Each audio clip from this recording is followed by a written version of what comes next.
महाभारत के युद्ध में द्रौपदी ने अपने पांचों पुत्रों को खो दिया था और इस युद्ध के समाप्त होने के पश्चात द्रौपदी अपने कक्ष में उदास बैठी हुई थी।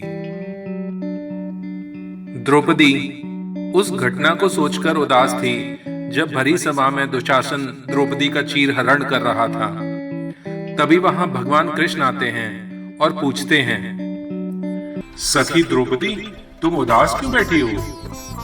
तुम्हें तो बल्कि खुश होना चाहिए, क्योंकि भरी सभा में तुम्हारी लाज धूमिल करने वाला दुशासन मारा गया है और तुम्हारे प्रतिशोध की ज्वाला शांत हो गई होगी।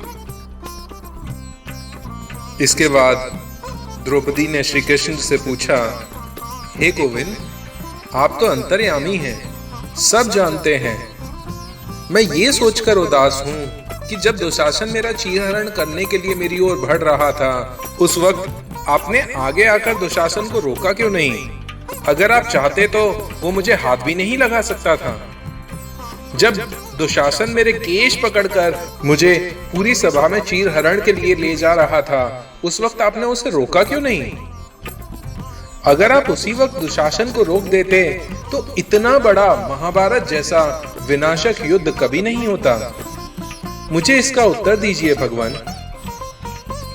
भगवान कृष्ण मुस्कुराए और द्रौपदी को उत्तर देते हुए कहा, प्रिय सखी, इसमें मेरा कोई दोष नहीं। जब दुशासन तुम्हारी ओर बढ़ रहा था तो तुमने मुझे एक पल के लिए भी स्मरण नहीं किया। जब दुशासन तुम्हारे केश पकड़कर भरी सभा में ले जा रहा था तो तुमने सबसे मदद मांगी, लेकिन मुझे भूल गई। उस वक्त तुम्हें अपनी शक्ति पर पूर्ण विश्वास था और तुम दुशासन से लड़ी भी, लेकिन जब सभा में बैठे किसी व्यक्ति ने तुम्हारी मदद नहीं की, केवल तब तुमने मुझे मदद के लिए पुकारा। मैंने पहले तुम्हारी सहायता इसलिए नहीं की क्योंकि मैं तुम्हारी शक्ति पर प्रश्न चिन्ह नहीं लगाना चाहता था।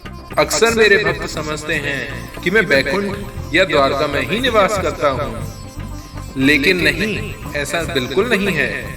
हे सखी, मैं तो हर उस भक्त के दिल में निवास करता हूँ जो सच्चे मन से मुझे याद करता है।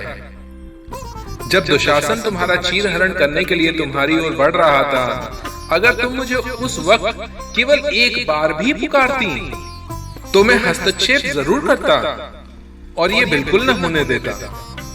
मेरे सच्चे भक्तों को मुझे हर समय स्मरण रखना चाहिए, न कि तब याद करना चाहिए जब वे किसी मुसीबत में हों। श्री कृष्ण का उत्तर सुन द्रौपदी ने हाथ जोड़कर उन्हें नमन किया और कहा, भगवान, आप धन्य हैं। एक बार फिर आपने मेरे दिल में उठे प्रश्नों के समंदर को शांत कर दिया। हरि बोल।